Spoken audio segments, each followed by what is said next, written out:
নমস্কার বন্ধুরা, ঘরোয়া রান্নাঘর রেসিপিতে আপনাদের সকলকে স্বাগতম। আজকে আমার হোমমেড ধোসার রেসিপি আপনাদের সঙ্গে শেয়ার করছি। ঘরের খুব সামান্য জিনিস দিয়ে রেসিপিটি বানানো যায়, খেতে কিন্তু অপূর্ব টেস্ট। এর জন্য আমি আজকে সুজি দিয়ে বানাবো, তাই নিয়ে নিয়েছি 1 কাপ সুজি। হাফ কাপেরও কম আমি নিয়ে নিয়েছি একটু চালের গুঁড়ো, যাতে ক্রিস্পি হয় এই কারণে।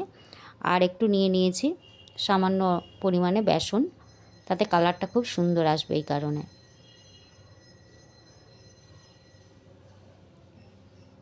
সবগুলোকে আমি একটু ভালো করে মিশিয়ে নিচ্ছি যাতে ডেলা না থাকে এই কারণে।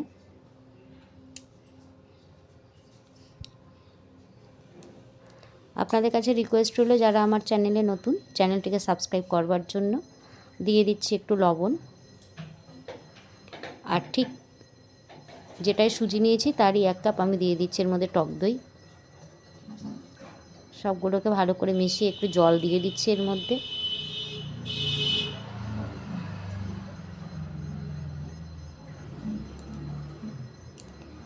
এবারে আমি একটু বেকিং পাউডার এর মধ্যে দিয়ে দিচ্ছি।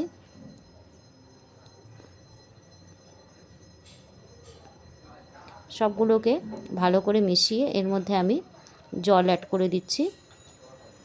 থিকনেসটা কিন্তু খুব ঘন হবে না, আবার খুব পাতলাও হবে না।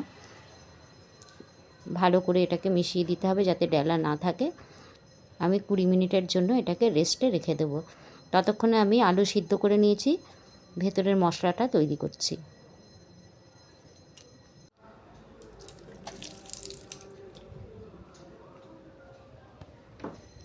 কড়াইয়ের মধ্যে দিয়ে দিচ্ছি একটু তেল দিয়ে তার মধ্যে পেঁয়াজ দিয়ে পেঁয়াজটাকে একটু ভেজে নিচ্ছি প্রথমে।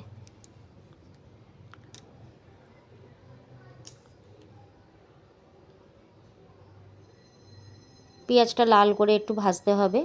এর মধ্যে দিয়ে দিচ্ছি আমি কটা কারি পাতা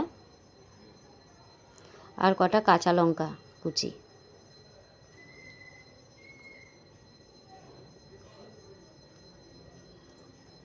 এর মধ্যে আমি একটু চিনেবাদাম দিয়ে দেবো, মুখে পড়লে বেশ ভালোই লাগে এই কারণে।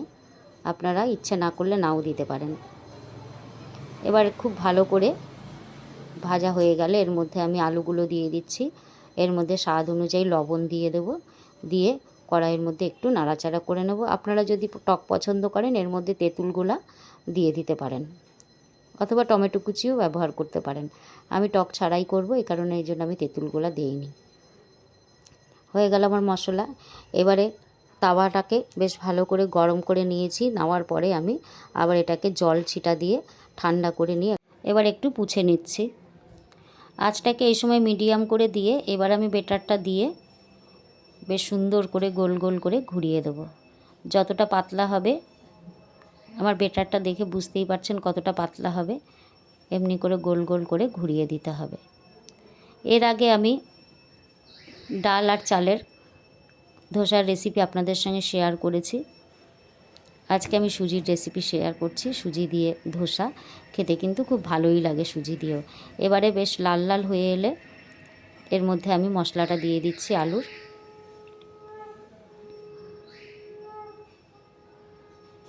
চারিদিক থেকে একটু সামান্য পরিমাণে সর্ষের তেল দিয়ে দেবেন, যেখানে লাল লাল হয়ে আসবে।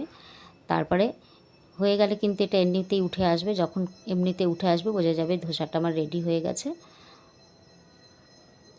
দেখুন কত সুন্দর ক্রিস্পি হয়েছে রে।